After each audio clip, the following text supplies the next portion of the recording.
De uma forma geral, a gente pode dividir contracepção entre métodos não hormonais e métodos hormonais, né? Então, dentre os não hormonais, nós temos a tabelinha famosa, né, que seria a abstinência periódica, os métodos de barreira, que podem ser os preservativos, ou diafragma, ou até o espermicida, os DIUs comuns, né, os DIUs não medicados de cobre, e cirurgia também não deixa de ser uma barreira, né, porque você está impedindo a fecundação. E nós vamos focar hoje mais nos métodos hormonais.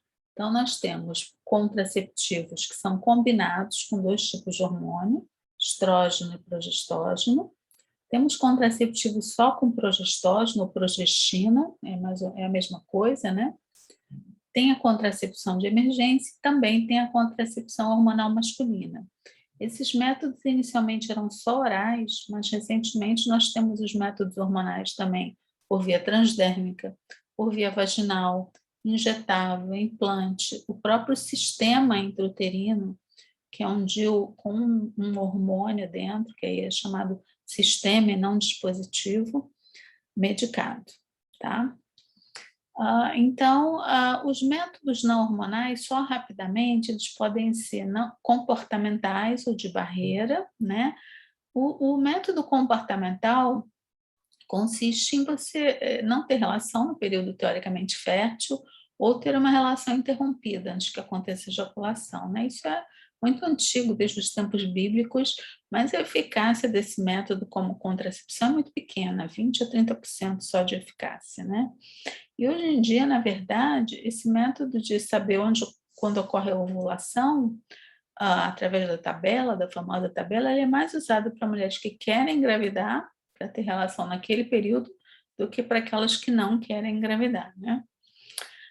Os métodos de barreira são igualmente antigos, então, historicamente, vocês vão ver que desde os tempos aqui dos egípcios havia esponjas com vinagre e limão colocadas na vagina, né, para matar espermatozoide, evitar a fecundação, vessários romanos, o próprio cinto de castidade, na época medieval, era um método de barreira, né, porque impedia a relação sexual. E eles foram evoluindo. Por volta de 1700 já tinha camisinha de pele de cordeiro, não é?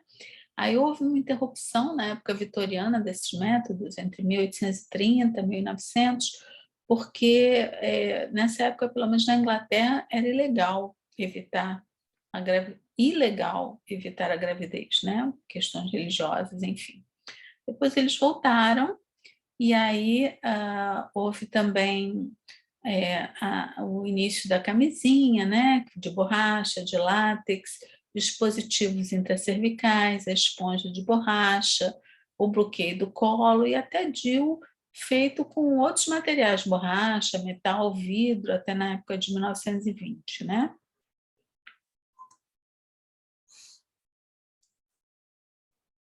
Um minutinho. Tá.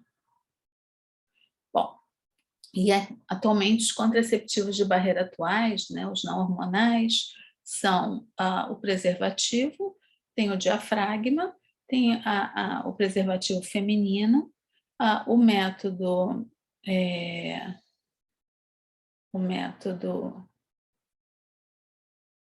o método, desculpe aqui, gente, aqui eu me perdi, porque entrou gente aqui depois do início da aula, mas eu vou voltar. Então, pedir só para vocês desligarem o áudio, tá? Então, o método de barreira feminino, preservativo feminino, e as cirurgias, a laqueadura, né, e a vasectomia, certo? Bom, e a história dos métodos hormonais, que é basicamente o que eu vou falar agora, ela começa no início dos anos 1900, né? Então, a mulher nesse início de 1900, ela mudou muito, vocês podem ver até pelas roupas, como eram as mulheres, houve guerras no período, né? Então, o que aconteceu? essas mulheres já tinham muitas questões em relação a ter filhos, a perdas dos filhos, as doenças que poderiam acontecer na gravidez e para os filhos, né? E as mulheres tinham uma certa independência maior, né? Então, os métodos contraceptivos, eles passaram pelo desenvolvimento no que é questão hormonal, basicamente duas mulheres, uma ativista, que era a Margaret Sanger, com uma bióloga que tinha um volume, né, considerável de dinheiro. Ela investiu em pesquisa para desenvolver a primeira pílula de controle feminina. Isso foi mais ou menos 1950, né? Então, elas juntaram pesquisadores que estavam estudando efeitos de hormônios em animais. Então, esses pesquisadores, o Pincus e o Chang, eles descobriram que os progestógenos ou as progestinas inibiam a ovulação em coelhos. E aí, o Rock, que é esse terceiro pesquisador, começou a testar esse efeito dos progestógenos nas mulheres para inibir a ovulação. E, posteriormente, associou o estrógeno ao progestógeno, não é? Então, com isso, se obteve o primeiro contraceptivo hormonal, que é esse aqui, Novid, que foi aprovado em 1960 pelo FDA. Ele tinha uma dose de 10 e 5 miligramas e tinha uma dose muito mais alta do que os contraceptivos atuais. Para vocês terem uma ideia, eles tinham como estrógeno mestranol, 150 microgramas, que hoje equivaleria a 105 microgramas do que é usado, que é o etinilestradiol. Mas hoje a gente usa etinilestradiol na dose de 15, de 20 microgramas, né? Então ele era 10 vezes, praticamente 5 ou 10 vezes mais forte do que os contraceptivos atuais. E como o progestógeno, também é uma dose grande de noretindrol, que é convertido para noretesteronas. Até hoje a gente usa noretesteronas nos contraceptivos, né?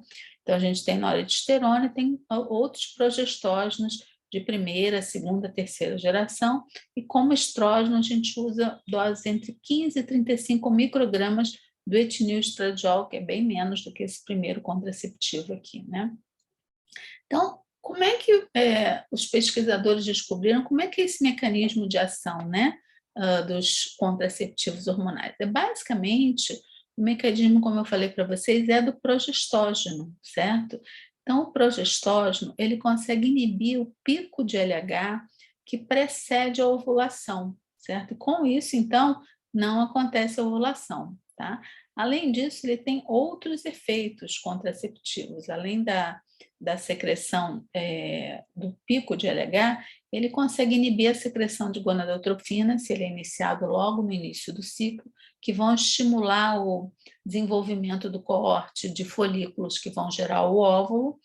Ele vai, como eu falei, suprimir o pico de LH, que vai desencadear a ovulação, e além disso, ele tem outros efeitos assim menores, mas também importantes, que é, por exemplo, tornar o muco cervical mais espesso, mais difícil do espermatozoide penetrar e chegar até a trompa para acontecer a fecundação. Também ele faz uma inibição da peristalse das trompas, que são importantes no momento da ovulação para capturar o óvulo e para que o óvulo caminhe por dentro das trompas. E o progestógeno pode ser usado assim fora da fase, tornar o endométrio, que é onde aconteceria a anidação de um ovo, né, de fecundado, um endométrio não receptivo se ele está com progestógeno acrescentado desde o início do ciclo, porque o progestógeno geralmente acontece só na segunda fase do ciclo. Mas o que aconteceu? O progestógeno, então, é o que é o maior responsável pelos efeitos contraceptivos, mas quando você usava só o progestógeno, isso foi visto nos estudos com as mulheres, esse endométrio, essa parte interna do útero, ela ficava muito fininha e muito sujeita a sangramentos de escape, que eram sangramentos assim pequenos, mas imprevisíveis. Então, era muito desconfortável isso para as mulheres. Então, por conta disso, se associou o estrógeno ao progestógeno. O estrógeno ele prolifera um pouco mais o endométrio, não é? E aí ele causa uma certa estabilidade nesse endométrio. E o sangramento só vai acontecer no período da pausa, né? Vocês sabem, contraceptivos eles podem ter 24 ou até 21 comprimidos, os mais antigos, né? Que tinham dose maior. E na pausa, quando você suspende o estrógeno e o progestógeno, tem o sangramento.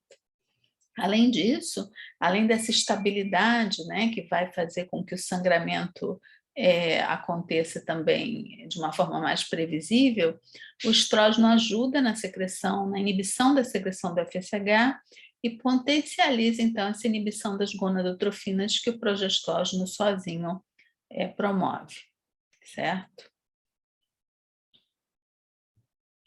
Bom, e em termos de eficácia, como é que a gente pode comparar esses métodos contraceptivos em termos de eficácia? A gente tem que explicar o seguinte para vocês.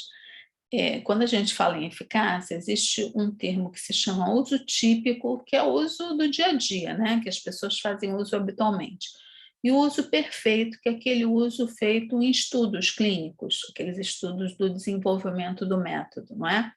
Que tem uma série de mecanismos, por exemplo, os pesquisadores eles ligam para as mulheres para lembrar se usaram, as mulheres têm o dinheiro para comprar, né? Coisa que nem sempre acontece assim com a população que vai lembrar de comprar, elas recebem o contraceptivo, né? Elas devolvem as cartelinhas com os comprimidinhos usados, né? Mostrando que foram usados, então tem um controle muito maior do uso.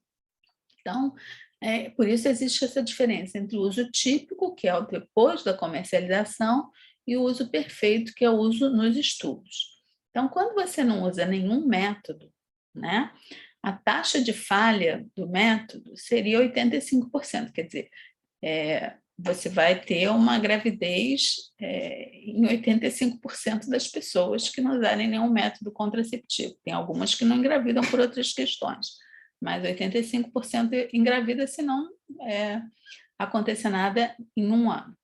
As pílulas, a pílula combinada, no seu uso perfeito, ela tem uma taxa de falha de 0,1, quer dizer, quase nada.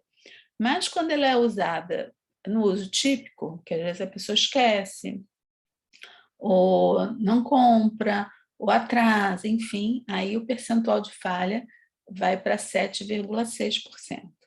As pílulas só de progestógeno têm uma eficácia um pouquinho menor no uso perfeito, mas o uso típico delas costuma ser menos falha, porque elas são dadas continuamente, né? Não tem pausa. Enfim, se a pessoa não tem escape, não se incomoda com escape, ela tende a falhar menos. O SIU, né, o Sistema Intrauterino de Levonorgestrel, aí não depende muito da paciente, já está colocado lá, então a taxa de falha é igual entre o uso perfeito e típico, é muito pequena, 0,1. O DIU de cobre, o uso perfeito, a taxa de falha é 0,6 e o uso típico 0,8. E os métodos injetáveis, vocês veem aqui, também tem uma taxa de falha muito pequena, claro que com uso perfeito é menor, né? E quando não, quando é uso típico, como depende da paciente ir procurar a injeção, etc., pode ter uma taxa maior. E a esterilização, quer dizer, a laqueadura tubária, ela também tem um uso, tem uma taxa de falha muito pequena, bem como a vasectomia. Nós falamos de eficácia, vamos falar agora de efeitos adversos. São hormônios e eles podem causar efeitos adversos. Então, tem efeitos que são mais por conta dos estrógenos e tem outros que são mais por conta dos progestógenos. O estrógeno, ele pode ser mais responsável por efeitos gastrointestinais, por náusea, vômito, né? E pode também ser responsável por enxaqueca em mulheres predispostas, alguma dor na mama, algum inchaço, alguma irritabilidade, e também em quem é predisposto a cloasma. Essa náusea e vômito, ela costuma ser no início do uso, depois ela tende a ceder e quanto maior a dose do hormônio, maior esse efeito. Por isso que, mais recentemente, esses combinados com estrógeno se procurou fazer em outras vias. Então, tem o adesivo, tem o intravaginal, que aí não tem esse efeito de náusea e vômito, que não passa pelo estômago, né? E o progestógeno, ele pode dar o principal efeito para todos, pode ser esse sangramento irregular quando ele é isolado, mas ele também pode causar alguns outros efeitos dependendo da natureza desse progestógeno, que nós temos progestógenos que são um pouco mais semelhantes a hormônios masculinos, então eles podem causar uma certa acne, uma oleosidade de pele, e tem outros que têm uma ligação pequena com o receptor de glicocorticoide. Aí esses podem provocar um aumento de peso, aumento do apetite, um certo humor deprimido, e ainda aos progestógenos neutros, que teriam menos efeitos dessa ordem, né? Então, como eu falei, os contraceptivos hormonais podem ser orais, né? As cartelinhas aqui, podem ser, tem um anel vaginal, que não é um diafragma, vocês veem que ele é vazado, né? Mas ele tem hormônio, ele libera hormônio, ele é colocado na vagina durante 3 semanas, depois é retirado. Naquele período, ele libera hormônios estrógenos e progestógenos na vagina, que vão ter uma absorção sistêmica, inibindo a ovulação, com todos aqueles efeitos que eu coloquei para vocês. A gente também tem o adesivo, que é mais ou menos parecido, também é 3 semanas e 1 semana de pausa. Temos implantes hormonais, temos os injetáveis e temos o sistema intrauterino de levonorgestrel. Agora tem 2 modelos, tem um maiorzinho e outro menor, que é uma espécie de um DIU, mas não é de cobre, e ele tem um hormônio aqui que é progestógeno, que é um progestógeno androgênico que libera esse hormônio no endométrio. Então, falar um pouquinho sobre esses contraceptivos combinados, então tem estrógeno e progestógeno, não orais, que talvez vocês conheçam menos, né? Dando o nome aos próprios, né? Então, tem esse transdérmico, só tem um, que é o Evra, ele é usado uma vez por semana, a paciente usa 3 semanas e pausa uma, não é? E aí, em termos hormonais, equivale a um estrógeno de 35 microgramas, né? Então, não tem tanto esse efeito de náusea e vômito, mas pode ter aqueles outros efeitos estrógenos que a gente falou lá na frente. Tem o anel vaginal, que também só tem um no Varring, que é colocado a cada 21 dias. Tem essa dose de etinil estradiol e um progestógeno. E tem os injetáveis, que podem ser combinados, como esse aqui, que é o Fêmina, ou esse outro aqui, Mesigina. E também existe um que é somente, acho que não tem mais, era só progestógeno, mas a gente temos a medroxiprogesterona injetável, que eu vou falar mais adiante. Mas esses aqui seriam os combinados, né? Então, a vantagem deles é que eles não têm essa primeira passagem hepática e aí não tem esse problema de náusea e vômito. Mas os outros efeitos de hormônio a nível do fígado, eles vão ter, porque eles têm uma segunda passagem hepática. Então, aquele efeito sobre trombose, que a gente vai falar mais adiante, efeitos sobre triglicerídeos, sobre vesícula, eles podem ter também. Apesar deles não serem orais, a segunda passagem hepática ela vai induzir essas enzimas no fígado e pode ter uma incidência semelhante dos contraceptivos orais.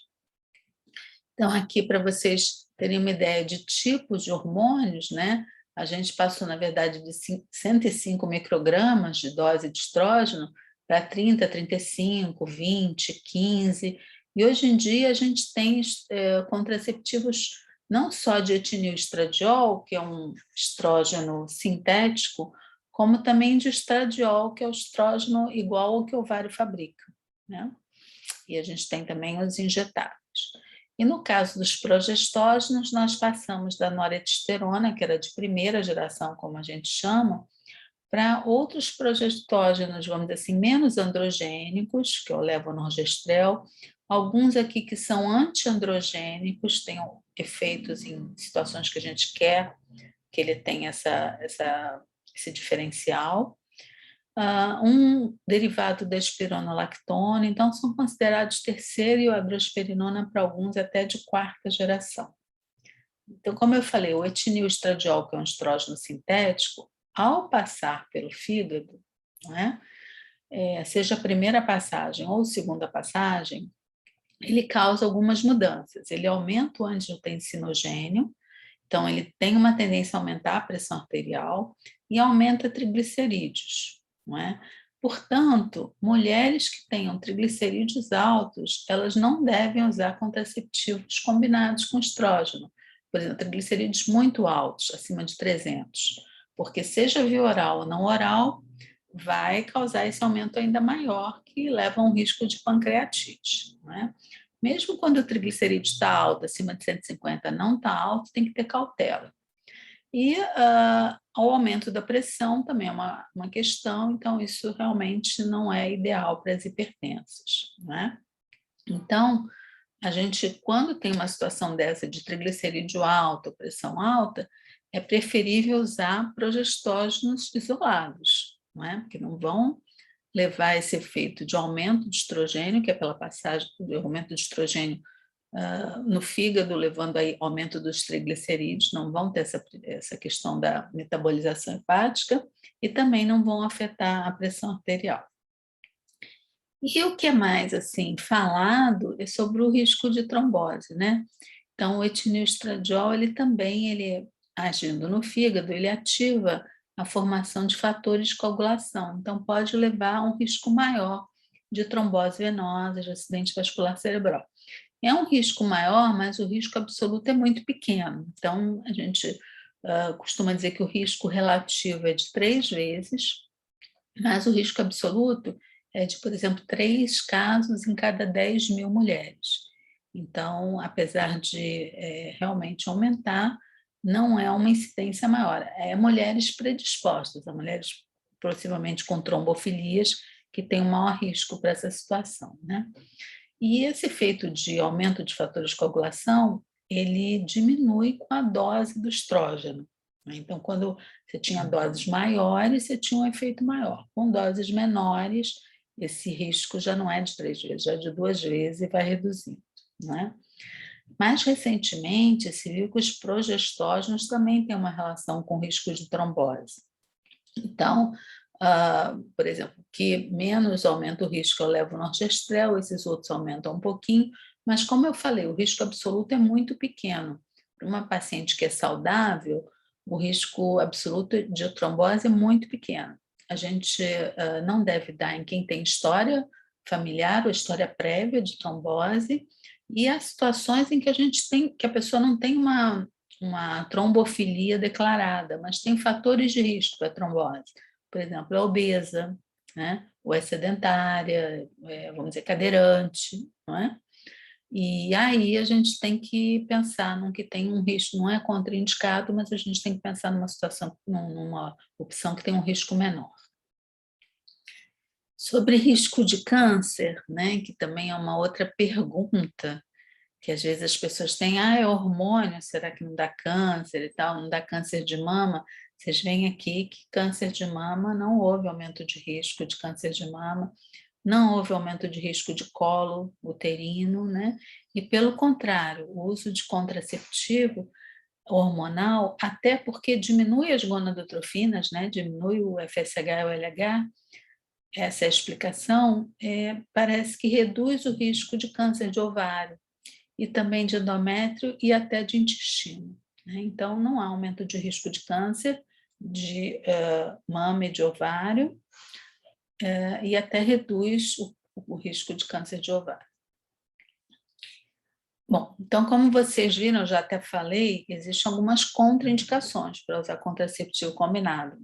Por exemplo, trombose, antecedente de trombose, pessoa que já tem alterações vasculares, por exemplo, uma pessoa diabética com uma retinopatia proliferativa, uma mulher que tem uma hipertensão severa, uma fumante, uma que tenha doença hepática grave, e mesmo que não provoque câncer de mama, se a mulher já tem câncer, né, ou teve câncer, ou neoplasia que é dependente de hormônio, não convém usar. E, evidentemente, gravidez a gente não vai dar hormônio. Por outro lado, tem muitos benefícios fora a contracepção que estão comprovados em relação aos contraceptivos hormonais. Como eu falei, reduz o câncer de ovário, reduz o câncer de endométrio, reduz o fluxo menstrual. Desculpa o telefone, eu desliguei o meu, mas esse não parou.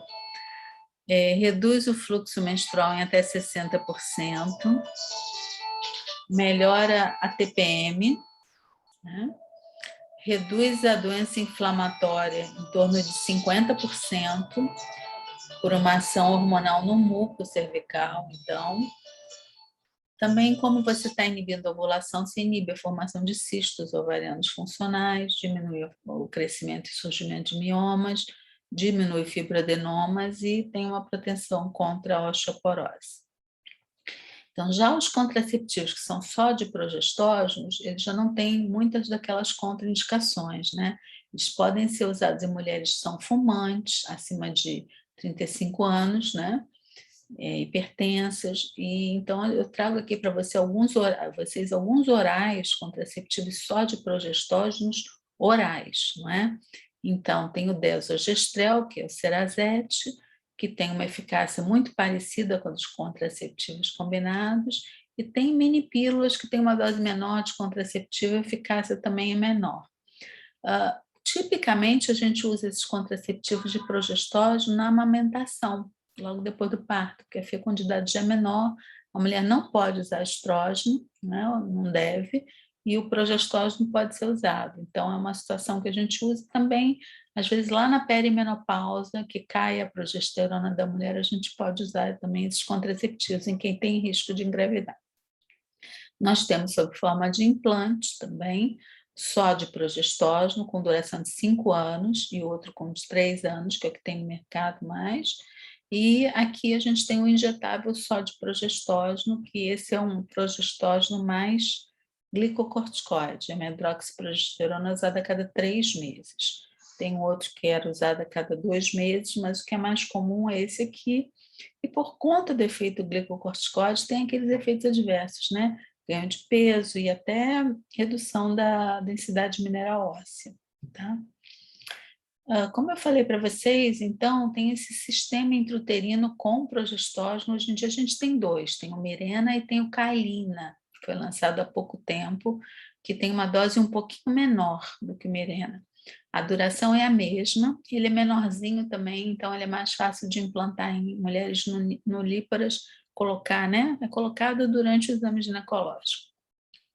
Então, dura 5 anos, leva a uma atrofia do endométrio, costuma diminuir o sangramento. Tem mulheres que entram em amenorreia, quer dizer, param de menstruar. Tem mulheres que ainda têm alguns escapes. Então, é bom para aquelas mulheres que têm um sangramento maior, que têm hiperplasia de endométrio, né, que têm endometriose.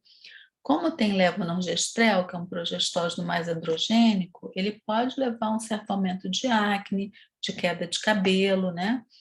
E algumas alterações metabólicas discretas dos androgênios, que seriam diminuir o HDL, diminuir o triglicerídeo, né? Mas são questões muito leves. E com Kyleena, que tem uma dose menor, menor ainda esses efeitos, né? Então, em relação a peso, o único que realmente mostrou, o único contraceptivo de uma forma geral que mostrou ter ganho de peso foi aquele injetável com medroxiprogesterona, que é uma dose alta, né? E a medroxiprogesterona ela tem esse efeito glicocorticoide.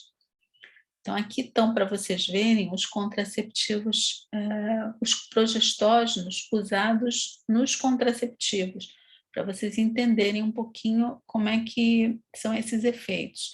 Então, a gente tem progestógenos que são diretos derivados da progesterona, então, são mais neutros. Nós temos alguns derivados da testosterona, eles são mais androgênicos, a exceção é esse Genogest, que ele é tipo uma ovelha negra da família, né? Embora ele seja derivado de androgênio, ele tem um efeito anti-androgênico. Então, é útil naquelas mulheres com ovário policístico, enfim, né? Bem como a clomardinona, a ciproterona e a drosperinona. Todos esses aqui são anti-androgênicos.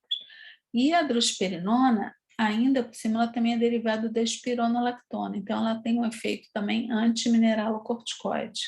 O progestógeno, diferente do estrógeno, ele não age só no receptor de progesterona, ele pode agir em outros receptores, então eles têm efeitos hormonais diversificados, não é? Por isso que a gente, às vezes, usa esses efeitos para algumas situações clínicas. Então, como vocês estão vendo aqui, é mais ligado ao receptor glicocorticoide androgênico, aqui é basicamente receptor androgênico, e aqui a drospirenona não se liga ao androgênico, ele é antiandrogênico e antimineralocorticoide, tá? Tem que também falar um pouquinho de contracepção de emergência, né? Então, o que a gente tem? É o levonorgestrel, que é um progestógeno, que é usado em 1 ou 2 tomadas, assim que for possível, de preferência logo depois da relação não desejada, né? E aí, nessa situação, ele tem uma eficácia de 75% a 95%. Né? Existem outras opções, que é usar o contraceptivo combinado numa dose maior, né? E aí você pode ter mais efeitos colaterais, como náusea, vômito, se você já tem com a dose habitual, quando você usa uma dose bem maior, 2 ou 3 juntos, já fica um efeito bem maior, né? Então, qual é o mecanismo da contracepção de emergência? Basicamente, inibição e retardo da ovulação, aquele pico de LH que eu falei para vocês, então tem que ser antes da ovulação, né? Se você também der o contraceptivo, já tiver acontecido a ovulação, foi naquele momento, aí a eficácia fica comprometida, não é? Mas ele inibe, retarda a ovulação, altera a função do corpo lúteo, interfere por aquele mecanismo do muco no transporte ovular, na capacitação dos espermatozoides, em outros fatores que interferem na emergência. Então, não adianta usar depois que aconteceu a implantação, né? Então, não vai interromper a gravidez em andamento, ele vai interromper o pico ovulatório. É importante usar logo e, de preferência, antes da ovulação. Então, porque são hormônios e porque são vários, são diferentes, né? A Organização Mundial de Saúde ela desenvolveu um manual, já está, acho que na quinta atualização dele, sobre critérios de elegibilidade, quer dizer, para quem você vai dar que contraceptivo, para que tipo de paciente, para que tipo de situação clínica. Isso está livre no site da OMS, né? E os métodos, tem aplicativo também sobre isso. Os métodos eles são classificados, então, para determinada situação, como categoria 1, sem restrição. Categoria 2, vantagens superam risco. Categoria 3, tem mais risco que benefício, então, se for escolhido, fazer um acompanhamento mais de perto. E categoria 4, não deve ser usado, por exemplo. Então, uma mulher que teve trombose, não deve usar contraceptivo combinado com estrogênio, categoria 4, certo? Então, vocês vão ver lá todas as situações, doenças, diabetes, hipertensão, mama, tudo que vocês quiserem tem esse guia da Organização Mundial de Saúde, e aí você tem opções para escolher com a paciente. Existem situações que são especiais na contracepção, né? Adolescente, mulher que está lactando, que está na perimenopausa, as obesas, as diabéticas. Então, nas adolescentes, a gente tem que ter um cuidado porque elas estão ganhando massa óssea, né? Então, fazendo pico de massa óssea, adquirindo pico de massa óssea. Então, o uso do acetato de metroxiprogesterona, embora seja bem eficaz nesse grupo, né, que é um grupo que às vezes esquece de usar a pílula, etc., ali já uma injeção, pode comprometer a massa óssea, né? Então, a gente está vendo que isso daí não deve ser usado, certo? Na lactação, como eu já falei, e na perimenopausa, é bem útil a gente usar contraceptivos só de progestógenos. A gente também pode usar contraceptivo combinado de baixa dosagem para aquela mulher que precisa, né, que não tem a contraindicação, porque o estrógeno, então, vai reduzir o fogacho, vai regularizar o ciclo, vai prevenir massa óssea, né?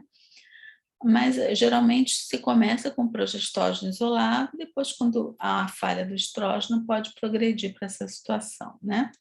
E uma outra coisa que tem sido usada nesse período de perimenopausa é o sistema intrauterino de levonorgestrel, que ele fica lá 5 anos, ele já dá a progesterona que é necessária no início da transição, e depois, quando a mulher tiver falha do estrogênio, ela acrescenta esse estrogênio pela via que for mais indicada para ela.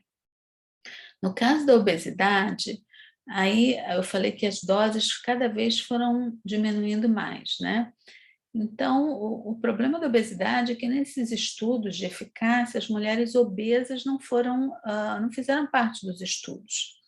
E a dose de hormônio pode ser por quilo de peso, não é? Então, se observou que as mulheres obesas, elas tinham mais risco de gravidez do que as não obesas para aquelas pílulas de baixa dosagem, que seriam as mais indicadas, até porque teriam menos risco de trombose com baixa dose de estrogênio, mas pode ser menos indicada nela porque não vai ser tão eficaz por causa do peso, não é?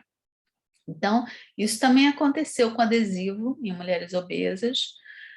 Então, se você aumentasse o estrogênio, você teria maior eficácia, mas aí você tem mais risco de trombose. Então, pode ser que o DIU, o sistema intrauterino, seja interessante nesse grupo de mulheres, são necessários mais estudos. Nas diabéticas, já falei que aquelas que têm alteração vascular, retinopatia, não deve usar estrogênio, né? Mas, por exemplo, aquelas que nem têm essas complicações, você comparando contraceptivo hormonal, não hormonal, em relação ao metabolismo da glicose, que os hormônios fazem isso também, né? Não houve diferença em relação ao metabolismo de carboidrato com o sistema uterino com o progestógeno mais androgênico, por exemplo, e o DIU de cobre. Então, aparentemente, não tem grandes repercussões sobre o metabolismo glicídico. E falar um pouquinho só para vocês, rapidamente, sobre contracepção masculina, que praticamente só se faz na China, né? Na China, que é o grande país que existe esse tipo de questão por problema populacional mesmo. Então, mais ou menos como o progestógeno, né? Que inibe as gonadotrofinas, ela também inibe aqui no homem, inibe na mulher, inibe no homem. Mas aí vai causar uma diminuição na testosterona do homem, né? Porque ela vai inibir a produção do LH, que vai fazer com que o testículo produza testosterona. Isso é extremamente desagradável, né? Então, o homem vai ficar prevenido de gravidez, mas vai ter testosterona baixada. Então, os estudos assim, mais eficazes são que associaram, por exemplo, progestógeno injetável, nesse caso, com a testosterona. E aí vocês veem aqui a taxa de eficácia muito boa, né? Também pode-se usar só testosterona, porque a testosterona também inibe as gonadotrofinas, mas a testosterona sozinha, ela não tem uma eficácia tão grande quanto o progestógeno para inibir a espermatogênese. E, além do mais, testosterona por via oral tem uma série de efeitos hepáticos, não é recomendável.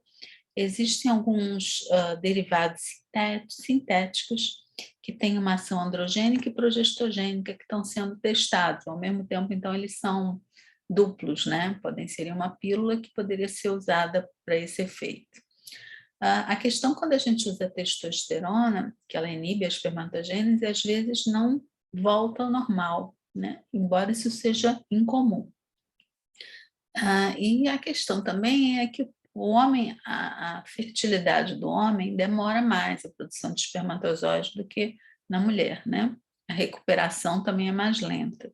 Então, depois de você suspender um método contraceptivo, a recuperação do homem é mais demorada. Na mulher, geralmente, um mês depois que parou a pílula, já volta a fertilidade. O primeiro mês ele não é considerado que ela deva voltar, mas no segundo ela já deve ovular normalmente. No homem, depois de suspensão de um método desses, geralmente a recuperação da fertilidade acontece após 7 meses e meio, né? Após 30 meses de um uso de um método desses, né? Quando se usou por tempos menores, a fertilidade também demorou 3 a 4 meses, porque a espermatogênese demora 75 a 90 dias. Então, até restartar o processo todo de novo, demora mais um pouquinho. Então, era isso que eu ia falar, certo? Eu acho que agora eu tenho que parar aqui de... Pronto, certo? Eu tenho uns minutinhos para perguntas, se vocês quiserem, tá? Alguma pergunta?